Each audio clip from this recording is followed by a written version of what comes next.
ഈശോ മിശിഹായ്ക്ക് സ്തുതിയായിരിക്കട്ടെ. ഇന്ന് നാം യോഹന്നാൻ ശ്ലീഹായുടെ തിരുനാൾ ആഘോഷിക്കുന്നു. യോഹന്നാൻ എന്ന പേരിനർത്ഥം ദൈവം കൃപാലുവാണ് എന്നാണ്. ദൈവത്തെ ഏറ്റവും നന്നായി നിർവചിച്ചത് യോഹന്നാൻ ശ്ലീഹയാണ്. ശ്ലീഹ പറഞ്ഞു, ദൈവം സ്നേഹമാവുന്നു.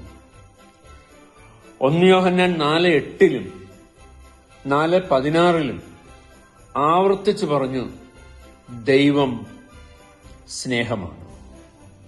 മാത്രമല്ല, ദൈവം പ്രകാശമാണ്, ദൈവം അരൂപിയാണ് എന്നീ വെളിപ്പെടുത്തലുകളും യോഹന്നാൻ ശ്ലീഹ നടത്തിയിട്ടുണ്ട്. ദൈവം സ്നേഹമാണെന്ന് വെളിപ്പെടുത്തുക മാത്രമല്ല, ലോകത്തോട് വിളിച്ചു പറഞ്ഞു, സ്നേഹിക്കാത്തവൻ ദൈവത്തെ അറിയുന്നില്ല.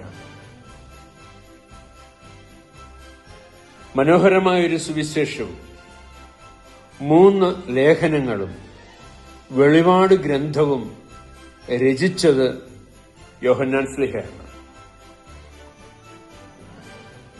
സുവിശേഷത്തിൽ ഒരിടത്തും സ്വന്തം പേര് യോഹന്നാൻ വെളിപ്പെടുത്തിയിട്ടില്ല. ഈശോ സ്നേഹിച്ച ശിഷ്യൻ എന്ന് മാത്രമാണ് പറഞ്ഞിട്ടുള്ളത്. യോഹന്നാനെ ഈശോ വിളിച്ചു. മറ്റൊന്നും നോക്കാതെ ഈശോയെ അനുഗമിച്ചു. രാത്രി മുഴുവൻ അധ്വാനിച്ചിട്ടും ഒരു മത്സ്യം പോലും കിട്ടാതെ വേദനിച്ച് വിഷമിച്ചു നിൽക്കുന്ന സമയത്താണ് ഈശോ പ്രത്യക്ഷപ്പെടുന്നതും ഈശോ അവരുമായി വചനം പങ്കുവയ്ക്കുന്നതും. ഈശോയുടെ വചനം അവർ ശ്രവിച്ചു, ഗ്രഹിച്ചു, അതനുസരിച്ച് പ്രവർത്തിച്ചു. അപ്പോൾ അവർക്ക് അത്ഭുതകരമായ മത്സ്യബന്ധനം സാധ്യമാവുകയാണ്. ഈശോ യോഹന്നാനോട് പറഞ്ഞു, ഞാൻ നിന്നെ മനുഷ്യരെ പിടിക്കുന്നവരാക്കാം. മറ്റൊന്നും ആലോചിച്ചില്ല, ഈശോയെ അങ്ങ് അനുഗമിക്കുകയാണ്. ഈശോയുടെ വിശ്വസ്തനായി ഈശോയുടെ വക്ഷസിൽ ചാരിക്കിടന്ന ശിഷ്യനാണ് യോഹന്നാൻ ശ്ലീഹ. മരണനേരത്ത് കന്യകയായ തന്റെ അമ്മയെ ഏൽപ്പിച്ചു കൊടുക്കുന്നത് വിശുദ്ധ യോഹന്നാന് തന്നെയാണ്. യോഹന്നാനോട് പറയുകയാണ്, ഇതാ നിന്റെ അമ്മ.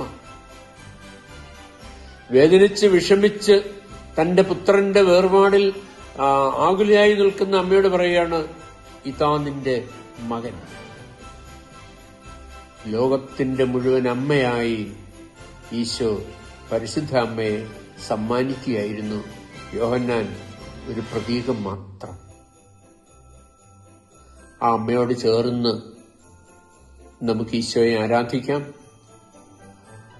ആ അമ്മയുടെയും യോഹന്നാന്റെയും ജീവിതത്തിലുണ്ടായിരുന്ന നന്മകൾ നമ്മളിലേക്ക് പകർത്താം. ആ അമ്മയോടൊപ്പം ജീവിതം ആരംഭിച്ചത് മുതൽ യോഹന്നാനിൽ ഒത്തിരി മാറ്റങ്ങൾ ഉണ്ടായതായി സുവിശേഷം രേഖപ്പെടുത്തിയിട്ടുണ്ട്. നമുക്കും ചില മാറ്റങ്ങൾ വരുത്താം. ഈശോയോട് ചേർന്ന് നിൽക്കാം. ആമേൻ.